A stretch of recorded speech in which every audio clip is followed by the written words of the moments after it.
Welcome everyone to a brand new edition of Dropkick. I am your host, as always, Double C. And hey, guess what? I actually have a co-host this time. Introducing Darren. What's up, everybody? Yes, after Indeed. after 1 year of hiatus, I am back. We are back, and this is ready to pick apart everything professional wrestling wise and WWE. Oh, trust me, I'll have my things to say. I have a lot. I have a lot of angst against you right now, Oh, Casey. I'm sure. I'm sure. But yeah, it apparently we had a pay-per-view on Sunday. It was Money in the Bank. Now, let's see what happened. Let's start off with the world title Money in the Bank match that featured a whole host of people. It featured Dolph Ziggler, Damian Sandow, Santino, Christian, Cody Rhodes, Tensai, Tyson Kidd, and Sin Cara. Wow, I that's a feel lot of like people. that. I feel like there's a joke there somewhere. Yeah, it's almost like here's a whole bunch of people going for the second tier title sort of thing. I feel. I feel like that joke should end up with all of them going into a bar and somebody saying something witty. Yeah, it's something like that. Um, let's see. Big surprise here. Well, sort of a surprise. Dolph Ziggler comes out with the victory for this one. Well, at least now they can probably do something with him besides have Vicky Guerrero over there just yelling about "excuse me" all the time, which of course never gets old. I don't know. It's a gimmick, and it's fine for me. It gets a lot of heat, so, I enjoy I, that. I get I get that, but I don't know. There's so much I can take of her pitching because god damn, she's got a voice that could just grind your soul to paste. Yeah, yeah. But congratulations to Dolph Ziggler. He's finally moving up. Probably do something Uh, besides wearing like the most gayest shirts. I have to agree with Rolo T on that one. That guy cannot wear anything without looking incredibly gay. well, I don't know. I do agree that the pink shirt was kind of iffy on, his part or whoever's part that makes the t-shirts. But it also kind of ties into his gimmick, where it doesn't matter what he wears, he still shows it off. I can, I see there. Right. Um, let's see. We're gonna move on to the World Heavyweight Championship, which was Sheamus versus Alberto Del Rio, and Sheamus retains once again. Yeah, I'm starting to notice a little bit of a pattern here. You know, we're retaining for a while. We should be switching up. We should be switching up soon. So this is probably going to be like the last pay per view, which the champion probably retains, in my opinion. Yeah, I do agree that Sheamus, albeit he's really over, he's getting rather stale. He's not doing that much except for beating people up. Yeah, yeah. You need to spice up the flavor a little bit. Throw in Dolph Ziggler. Again, more Dolph Ziggler matches. No, I'm not saying the guy is a bad wrestler. Oh, he's actually a fun wrestler. It's just like, can you do something with him that's actually interesting besides have him come out and job? Oh, I know. How about we throw Tensai at him? Tensai, oh god. Ah, thank you for that one. Yes, for the big monster who I don't know what his personality is supposed to be. Well, Tensai, which of course was Albert slash A Train in the past, um, he's supposed to be, I guess you can say, he absorbed the Japanese culture while he was there. So that means when he loses, he can beat the shit out of his companion, of his little manager guy there. That whatever the fuck his name is. Um, I forget, I do forget his name, but he's supposed to be like the worshiper or something. Ah. uh, as a fan of Japanese culture, I'm not going to go into that simply because I'll be here all week tirading about that. But Right. yeah, Okay, that's not how it works. let's move on to piss break number one. Titus O'Neil and Darren Young versus Primo and Epico. Huh. This was Apparently, Pittsburgh #1, I guess. yes, piss break number one. Um, yeah, Primo and Epico pulled this one off. Apparently, they've been sort of feuding over what's his name? AW. I forget Andrew Washington or Abraham Watch. I don't remember the guy with Oh, the mic.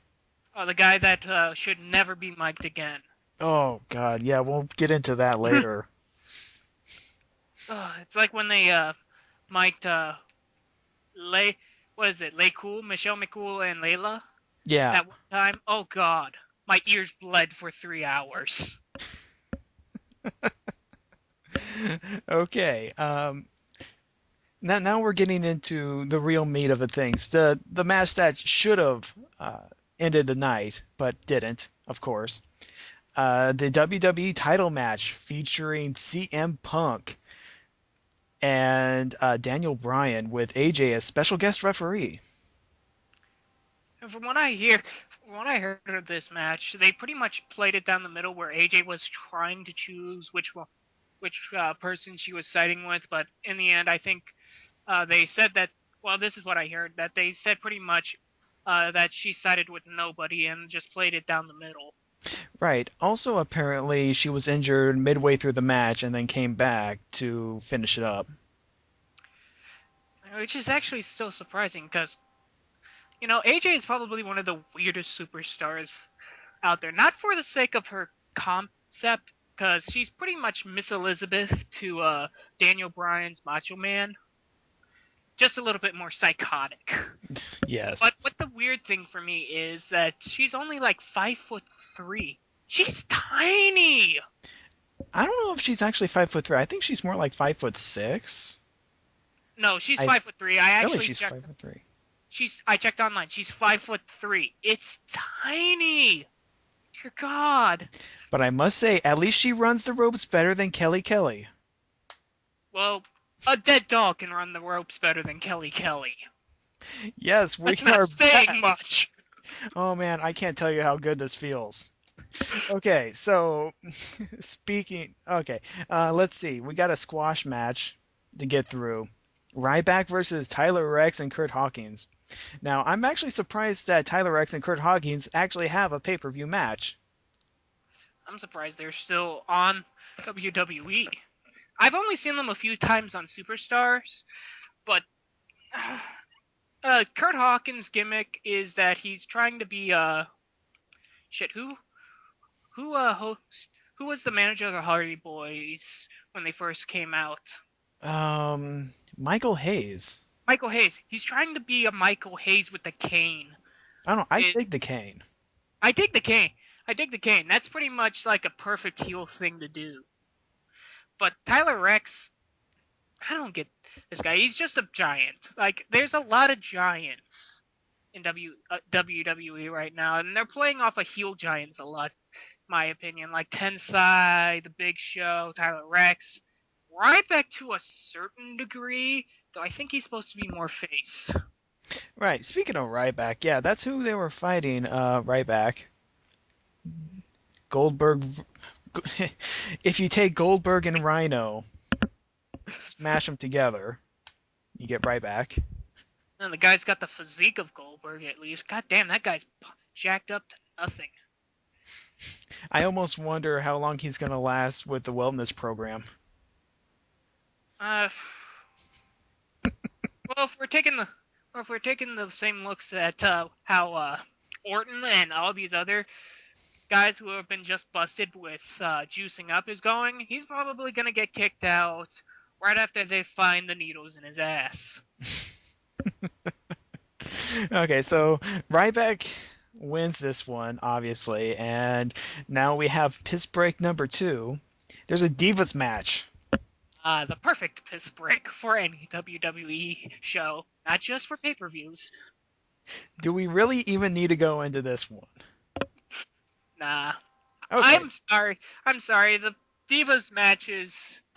I mean, there's some good divas out there. Natalia is fucking great, but then again, she comes from Heart, so how can she not be? right. And Beth Phoenix is great, but besides that, who do you got? Yes, moving on. And then the Money in the Bank match for the WWE title match.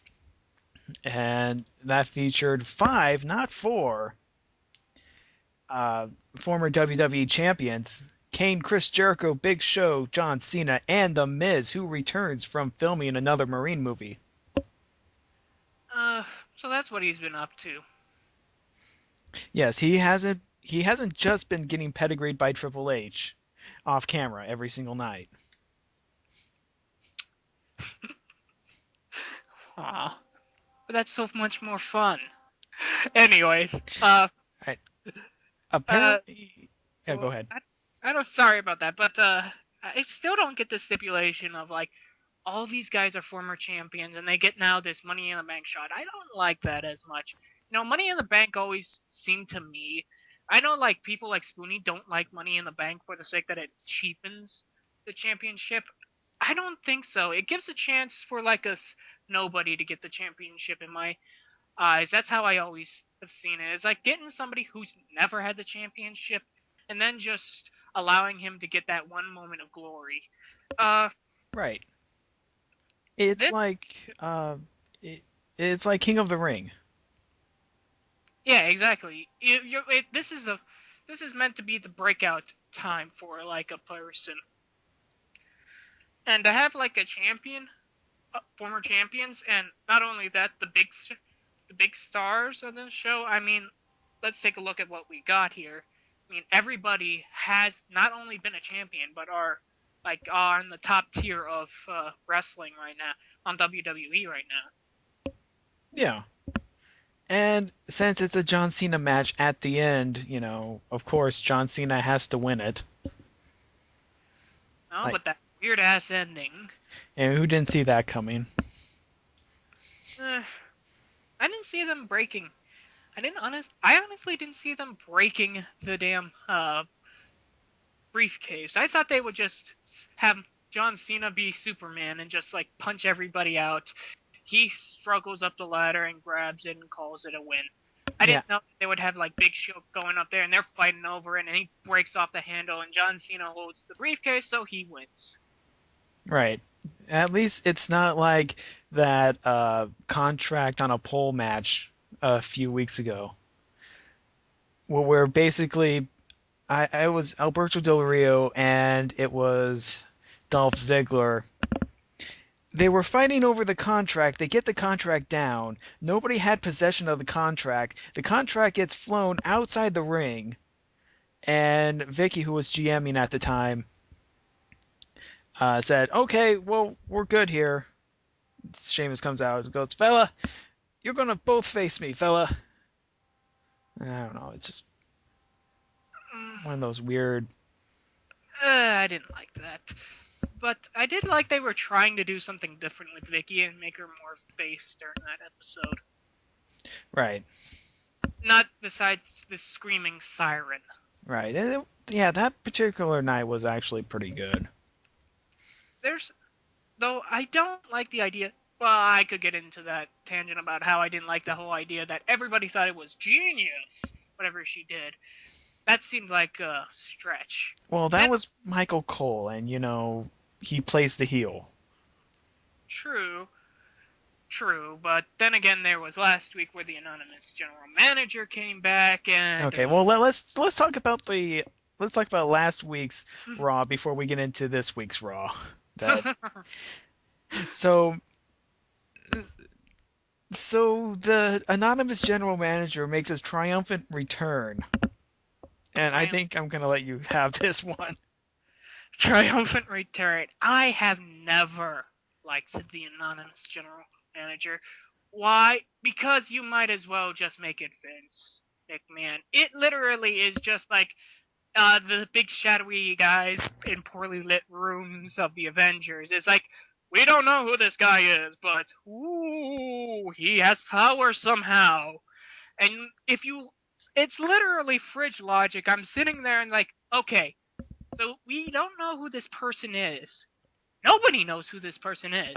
Yet somehow he was able to get the power to get to be able to call matches for res for wrestling.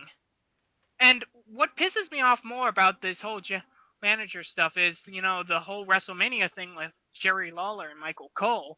It's like, you're not supposed to have any power in WrestleMania. You're a Raw general manager.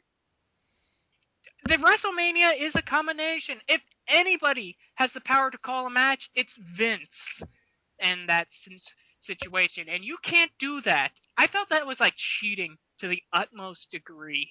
That's why I hate the Raw general manager, because he fucking cheats. And it worked. You see, that's why you'll see me pissing and moaning about Michael Cole getting back into the arena a little bit later on. Okay, But so we gotta get back to what the hell happened this night. I uh, swear to God, I don't think there was a complete match. All of them were like either 1 minute squash matches or some sort of promo that was shot. well, I happen to have my trusty notes. All right, so I'll let you lead on from there. All right, so the show starts out with CM Punk. It's the Raw is being held in Las Vegas this time around, and CM Punk pretty much reminisces how he first dropped the big pipe bomb about a year ago, and how he pretty much started a revolution with the whole Summer of Punk, if you remember. Yeah, he did. It was it was really good to actually see that. I almost regret not continuing the podcast during that, but I was just so turned off by Capital Punishment that it's like, you know what, I'm done. And Summer of Punk Yeah, happened. and then you see that's why you needed somebody like me. So we needed to share our pain together. Right. So the Big Show decides to interrupt Punk, and they pretty much Big Show bitches about how he should have been the winner of Money in the Bank, how it's all about Cena all the time, and both of them pretty much trade insults to each other. Yeah, this pretty much just set up the fact that they're going to be facing off later Right. that night. And Big Show pretty much foreshadows, if I'm gonna punch you out, and then John Cena's gonna come and he's gonna be champion because he's Money in the Bank. Yes, once again, we're going with the Star Wars analogy. Somebody in the writing staff is a huge Star Wars fan.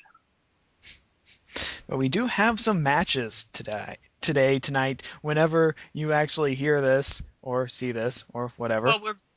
Well, if you mind me breaking Okay. fourth wall a little bit, we are talking this on Tuesday, so it would be technically yesterday for us. Probably when this comes out, it'd probably be what, like I Thursday or something. maybe. Who knows? We have the first match of the night: Kofi Kingston and R-Truth versus the prime, prime time players. Prime time players. Who's Prime time players. okay? All jokes aside, what is who are the prime time players? Why They don't you give us a little introduction to them? okay. Titus O'Neil and Darren Young. They are the time doing it again. Time, prime time Prime time players. players. Millions of dollars. Millions of dollars. And they have their. I think they were scouted by that manager that seems to be that was seeming to pop up every now and again in a month ago. What was Yeah, his name? Uh, AW, that's right. AW or something, and they gave him a mic this night. And he wouldn't shut up. Like I like I said, that lay cool thing is like you never give a mic to the ring and to a manager or to anybody on the thing because you're going to get annoyed with these people. But thankfully, there's only one of him Thank in reference to Lay Cool. oh thank God. Thank God. And at least that time he was just doing like, come on, come on, come on, you can do better. Come on. Yeah, get that guy. Punch that fool. Something like that. He was pretty much doing that.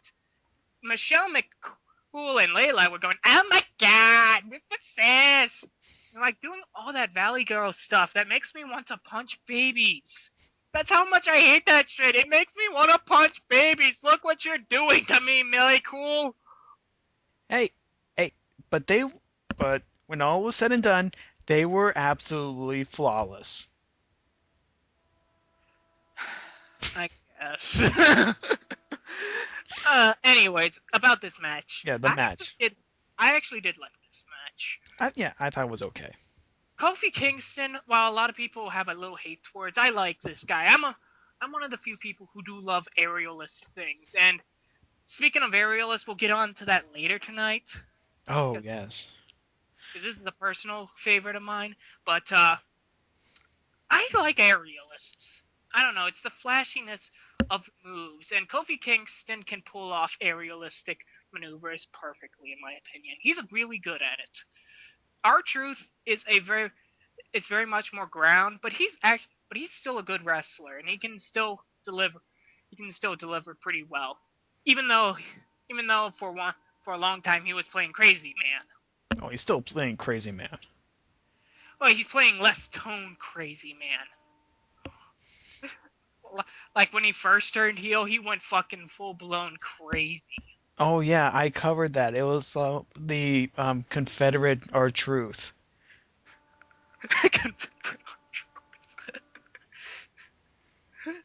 But Yes.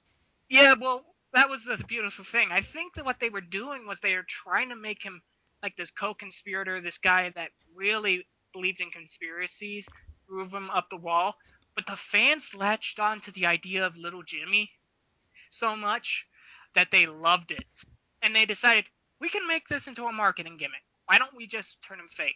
And it works perfectly fine. So like that's it's some of those weird things that Yeah, work and then out right. unexpected. Yeah, and then R-Truth finally got his T-shirt. Yes. And they actually, and he actually still is not coming out to his own music. Right. He's coming out Yeah, to Cody's. yeah, which is kind of weird because, he's face, but he's not rapping. Hmm. I don't mind it. Right. I don't mind it. It's like it's past. That part of his career is past. He's focusing on Little Jimmy right now. Oh Right. God, that it's so wrong. Focusing on little Jimmy. Speaking of little people, we have AJ backstage with Daniel Bryan. Yes, and and Brian's confessing his love to her and all that good stuff. Yeah, he basically apologizes and pretty much turns face at this point, but we're not exactly sure. But, I'm pretty sure we're gonna see him turn face simply because, well, they're trying to make him out to be face because everybody loves the yes, yes, yes. yes. Indeed. That thing is going to catch on. I mean, it already caught on fire. It's going to be a firestorm here pretty soon. Pretty much. But they were interrupted in the middle of this By Eve, who decides to pop up at the most inappropriate times. I think that's her gimmick now. really pop out of the most time. I thought it was have a stick so far up her ass she's pretty much a puppet. Hey, at least she has a personality. I'll give her that. But then again, Lay Cool had a personality. I didn't like them either. Well, I've been a huge, I guess you can say, critic of Eve while she was face, where she was just there. Yeah, a lot of the divas are just there when they're face. Like, Beth Phoenix and Natalia only came out as awesome when they were pretty much telling Kelly, "You're a little bitch. We're so much better. Look at these muscles," which they are. Right. But Eve is actually more pumped up, is a little bit more jacked up because she actually looks like she's in physical good shape. She doesn't look like Kelly, which is a fucking twig. Yeah. A twig. Okay, let's see. WWE is doing a tout.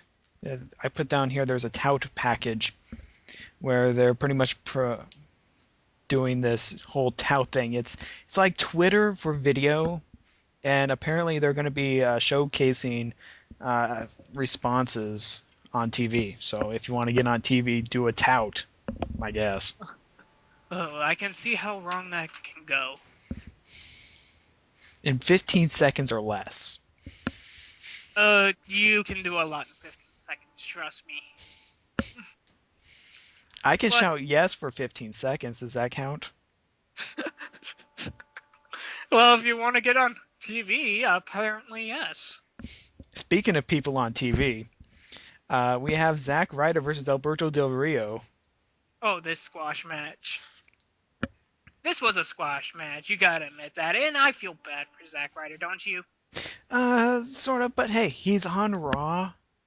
He has a match. He did get beat down, but hey, at least he was general manager for SmackDown for a night. Yeah, I guess. But that wasn't the reason for the match. The Right. reason for the match was what happened Oh afterwards. boy.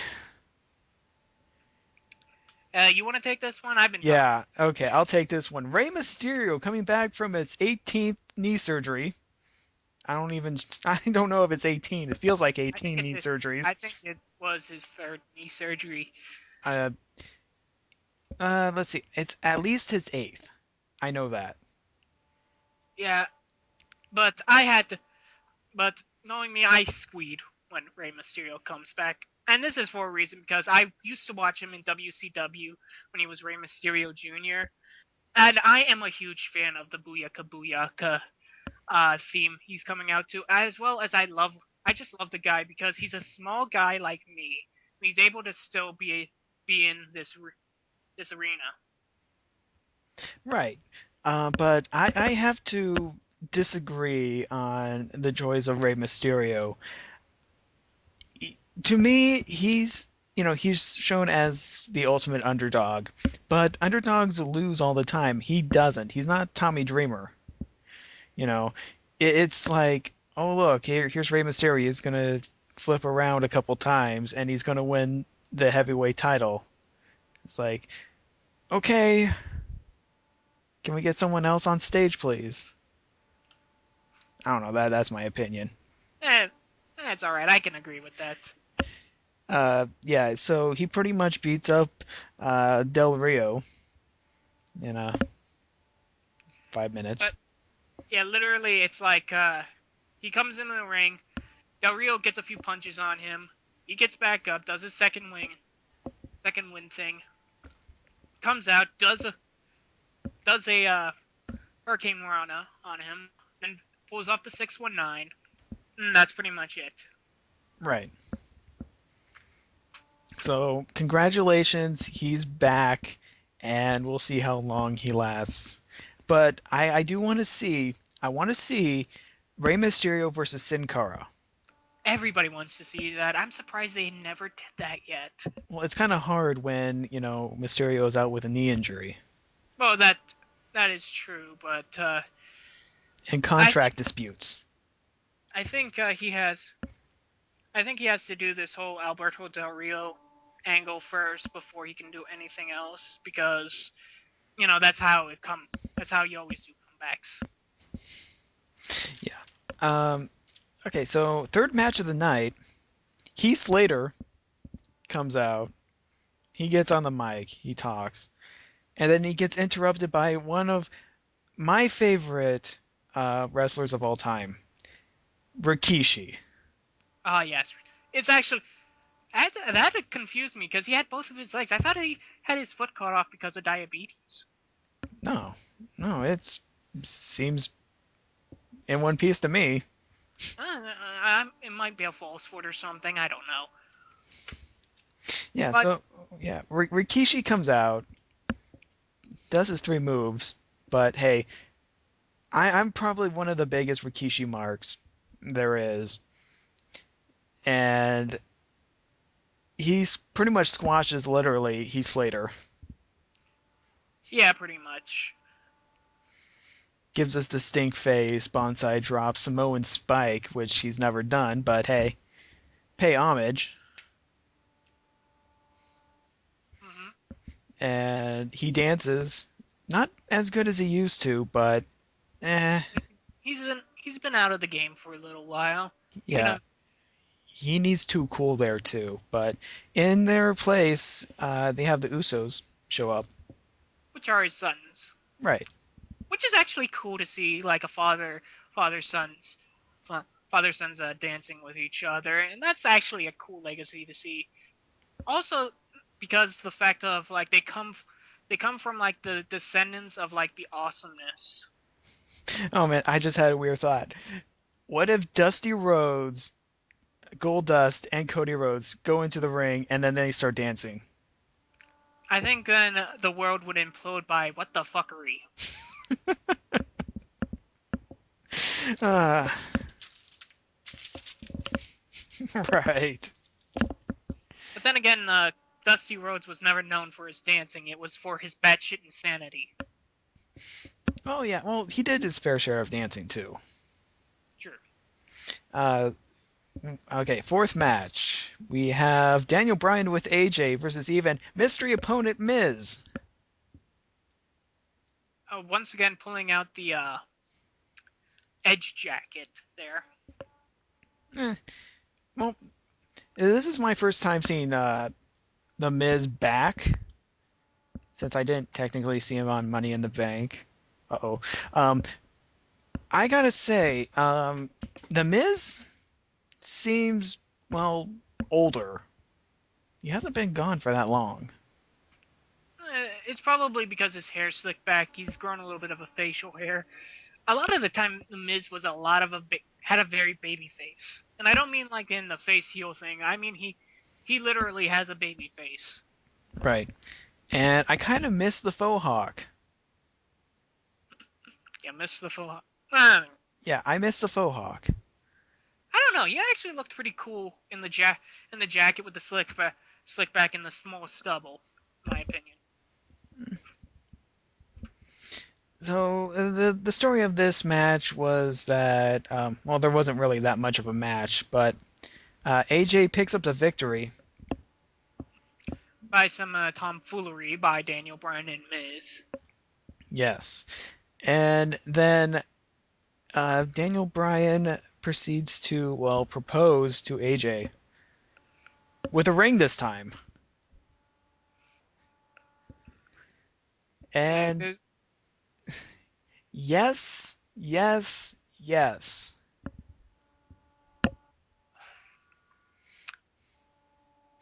um, are they are they trying to go for the Macho Man Miss Elizabeth thing?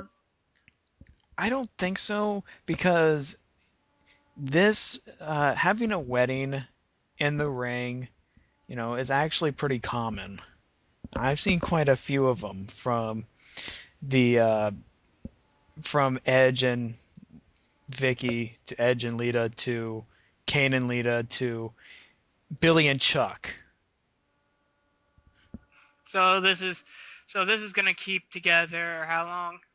Um, I don't know, but I do expect some tomfoolery next week because that's when the wedding is. Ah yes. Ah yes, on the 1000 episode. And be sure we're gonna be there talking about it. Oh yes, should be a good show, hopefully. But we still have a bunch of matches to go through, Oh yes. and this technically could be a match, not a match. Ryback versus Jack Swagger. I caught a little bit of the end of that because I had to switch positions from like the upstairs to the downstairs. Right. Well, the match never really got started. Jack Swagger had a full head of steam and pretty much beat down Ryback for 80% of the time they were in the ring. Ryback comes up and proceeds to give Jack Swagger a triple powerbomb.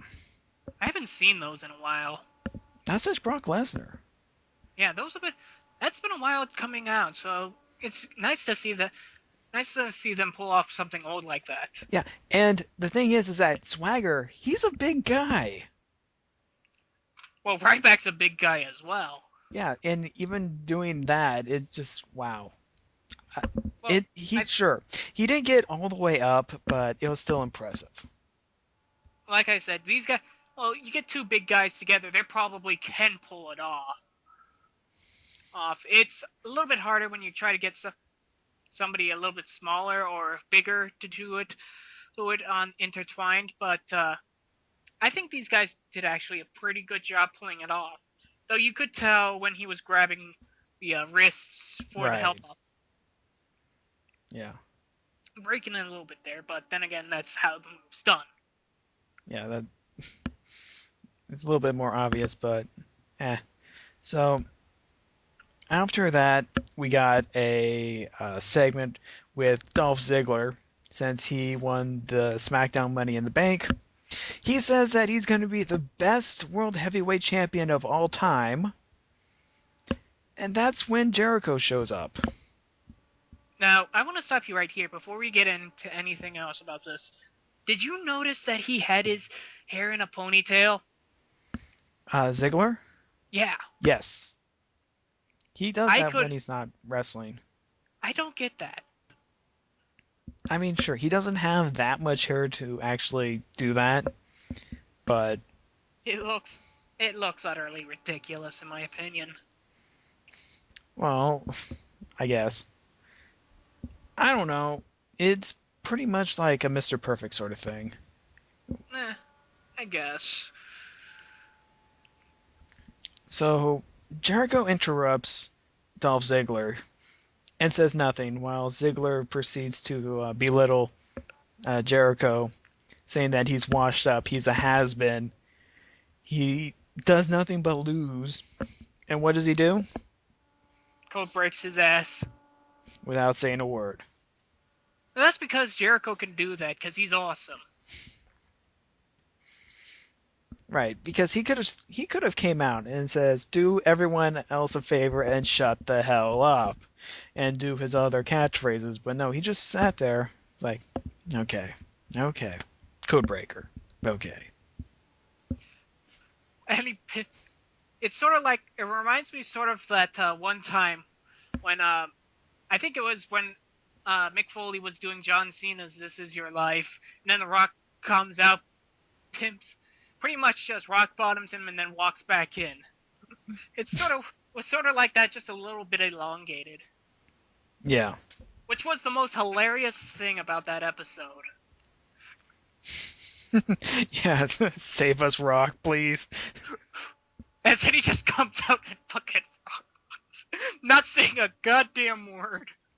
I wish I wish he could do that for a lot of the other promotions that just are starting to suck. Like every time like Dolph Ziggler or anybody else comes out, just like the promo is still. You just hear the Rock's anthem come out. He just walks out, fucking rock bottoms him, and just moves out.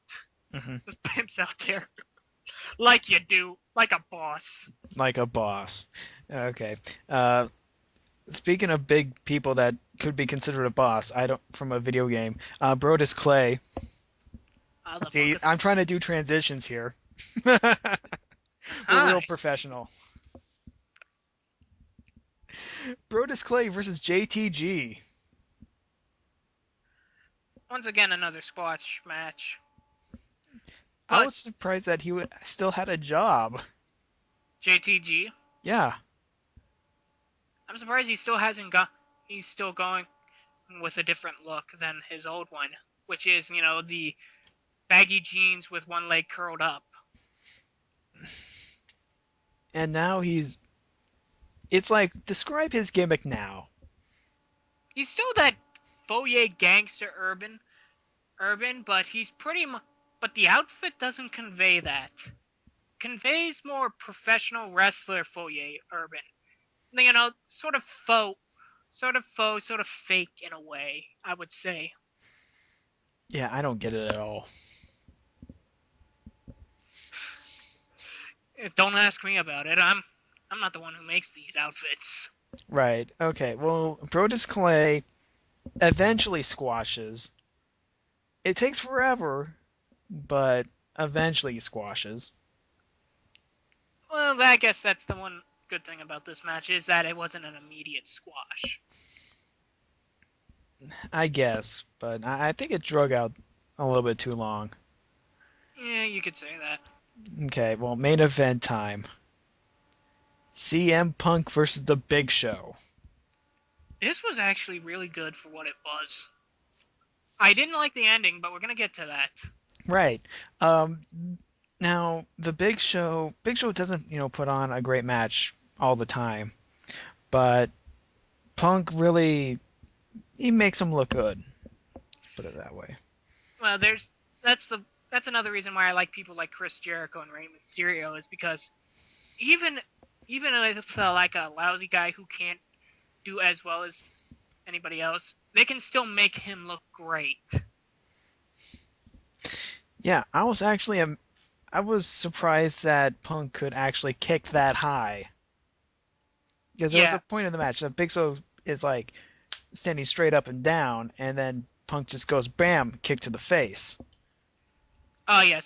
That was his comeback, wasn't it? Because pretty much for the first part of this, it was pretty much evened up. Then the Big Show got his Big Show got the up, and then right at that point where he was about to deliver, like I think he was about to deliver his big finish. The what is it?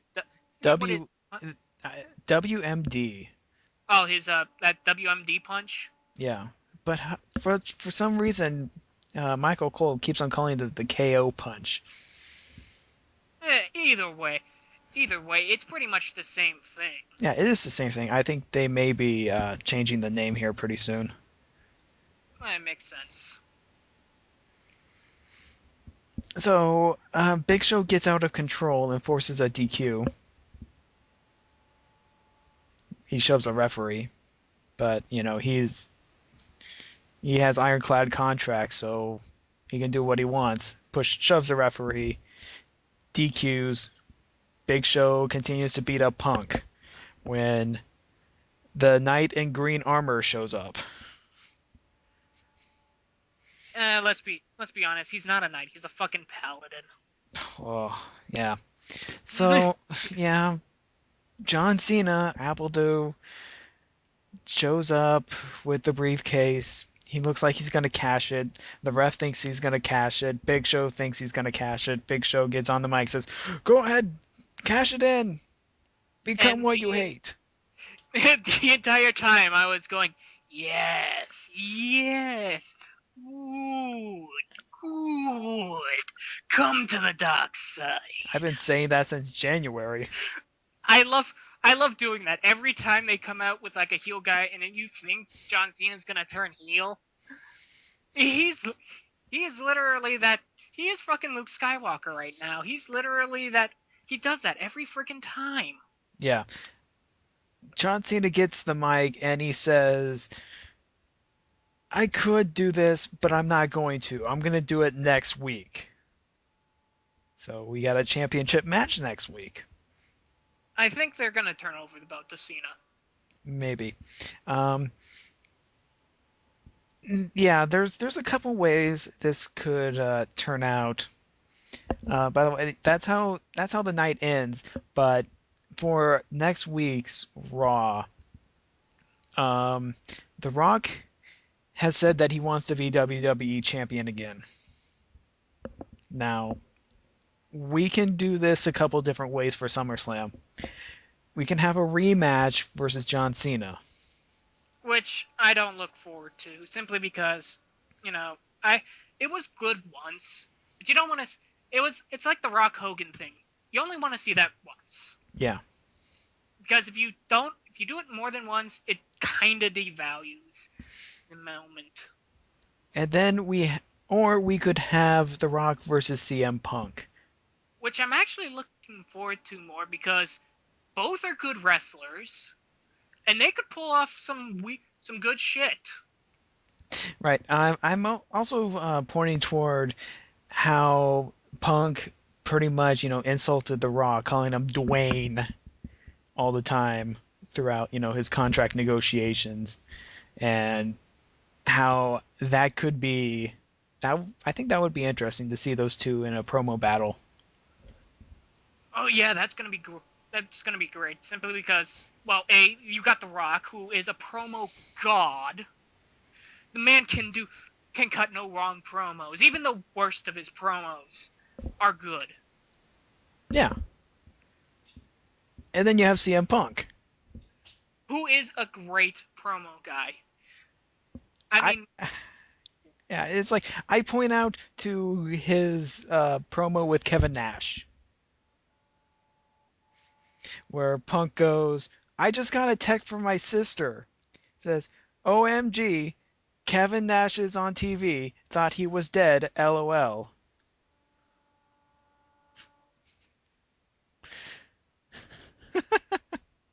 yeah, that's pretty much it. It's uh I would say like obviously I'm guessing CM Punk's sister doesn't watch TNA for obvious reasons. Besides the show sucking like nothing else. Yeah, yeah, I yeah, Yeah, TNA. I'm on the WrestleCast actually has a full boycott on that, and I'm with them on that. Fuck that show.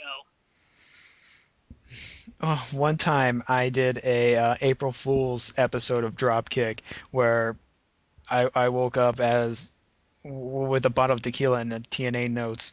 Oh, that was a horrible time. Mm. But yeah, That's how you get through an episode of TNA Tequila. Usually I go with apple spice rum. right. Well, we're getting off topic here, but hey, Sorry. that's okay because this is a free-flowing drop kick, and we'll see you or hear from you, or you'll see us next time. I am your host, Double C, with Darren. Do you have a Twitter or Yes, you can check me out at Dash182 at Twitter if you're so interested. You can hear me bitch. Tune me in on every weekend night for Raw, and I will be bitching and moaning about Raw. Trust me, it's glorious times for all. right? And you can follow me at Sunset Flip, where I also sometimes bitch about Raw, SmackDown, wrestling, or anything else that pops into my head. Um, Once again, this has been Dropkick, and we'll see you next time.